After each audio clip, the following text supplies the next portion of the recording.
6 victimes innocentes sont tombées sous les balles du fanatisme, de la haine et de l'intolérance. Un acte de folie, gratuit, insensé. Cet acte a été commis dans une ville où pourtant on disait que rien ne pouvait présager d'une telle violence.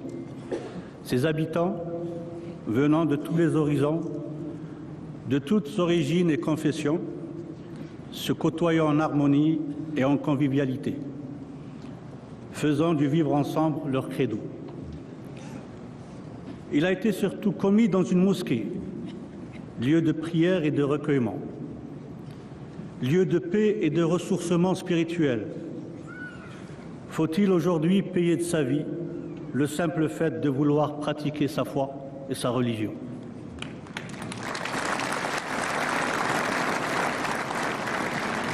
Mais pour autant, faut-il s'étonner de voir un tel déferlement de violence, sachant que depuis quelque temps, les communautés d'origines étrangères sentent se poser sur elles un regard de méfiance, de suspicion. Quand bien même le phénomène serait réduit, il ne saurait être négligé ou, plus grave encore, banalisé. Dans l'atmosphère pesante qui a suivi la fusillade, une lumière a jailli, symbolisée par toutes ces bougies allumées, portées par des milliers de personnes à Montréal, à Québec, en d'autres lieux, pour dire leur rejet à l'ostracisme. Et surtout pour marquer leur solidarité avec la communauté musulmane du Canada et partager son deuil. Et partager son deuil dans un geste spontané et sincère. À cet égard, je tiens à saluer la présence parmi nous de Monsieur le Premier ministre du Canada, M. Justin Trudeau, et tous les officiels et dignitaires qui ont bien voulu partager avec nous ce moment de communion.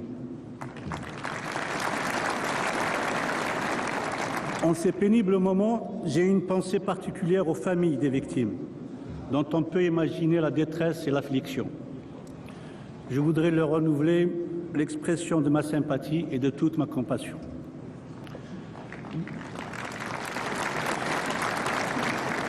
Dans la parole de Dieu, il est dit que celui qui tue son semblable, c'est toute l'humanité qui l'assassine. À quand le réveil des consciences? Faut-il se résigner aux promesses et aux incantations? Mais parions sur un avenir meilleur, car aujourd'hui n'est pas le lendemain d'hier, c'est la veille de demain.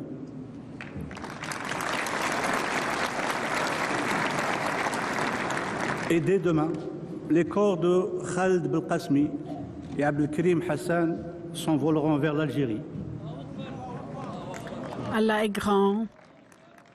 Ils vont y être enterrés, mais prenons garde à ne pas enterrer ce qu'étaient leurs rêves, leurs espoirs, leurs aspirations, et qui sont aujourd'hui celles de toutes ces communautés ici représentées et qui ont tenu à venir leur présenter un dernier hommage. Je vous remercie.